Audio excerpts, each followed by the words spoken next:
On our post show today, I'm here with Connor Baxter, men's winner, also 2014 world champion, and Candice Appleby, the winner of the women's division here. Both put on dominant performances today, so we're gonna check in and see what they thought. So Connor, down to business today. It's been a lot of playtime in the last couple of weeks, but it was serious stuff out there and you put on a dominant performance. Tell us about the race. Yeah, definitely was a little nervous coming into it. You know, first World Series, it's, you know, a little bit later in the year, so I've been doing a lot of races, but some new faces that I haven't competed against here today at the distance race. But, you know, coming around that outside buoy, coming downwind, felt like I was just at home with the bump, and put my head down, put some work down, and then when I got to the inside buoy, you know, realized that I had a comfortable lead. Kind of for the first half of the first leg, it was a really tight pack. There was about 25 guys all battling for position, and then you took off. Did you have a moment that you're like, this is my moment to break away, or how did that come about? For sure, you know, these races are getting so tight, so you definitely have to go into the race before you even hit the water with the game plan, and definitely kind of, you know, that was like my plan, just to make it up with the pack.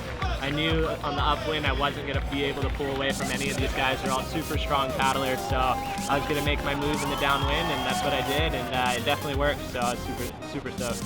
So Candice, what a way to start the year on the Stand-Up World Series there, a dominant performance. How was that race for you? It was great. The girls are really fast. You know, it's great to have some awesome competition, and the conditions were challenging. We had wind from every different angle. We got to catch some bumps in the last part of each lap, and I'm just really blessed and stoked to be here competing on the World Series this year and do my first race in Europe. It's awesome. Right! It was a tight start, and then you kind of broke away and were able to maintain your lead. Was there any secrets behind? Did you have a strategy, like Connor said, like kind of breaking away at certain moments? Yeah, I led from the start, and then in the first downwind leg, I was leading around the buoy, but then Angie passed me. She got some really good runners. She's really good in the bump, and she actually got me. And then coming into the upwind leg, I was able to catch up to her pretty quickly. Had a gap going into the last upwind leg, and just, well, I would say never looked back, but I did look back a few times. But just, you know, went as hard as I could, and I'm really stoked to take the win.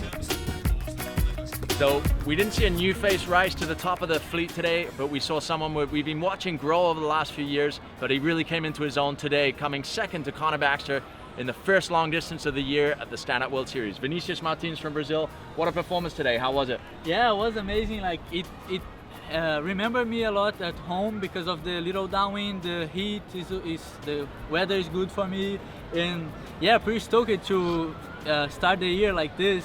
Just getting second to Connor is like amazing. I will go back to homework, you know, to see what I have to do to catch him, and yeah, really looking forward for this year on the Waterman League World Series.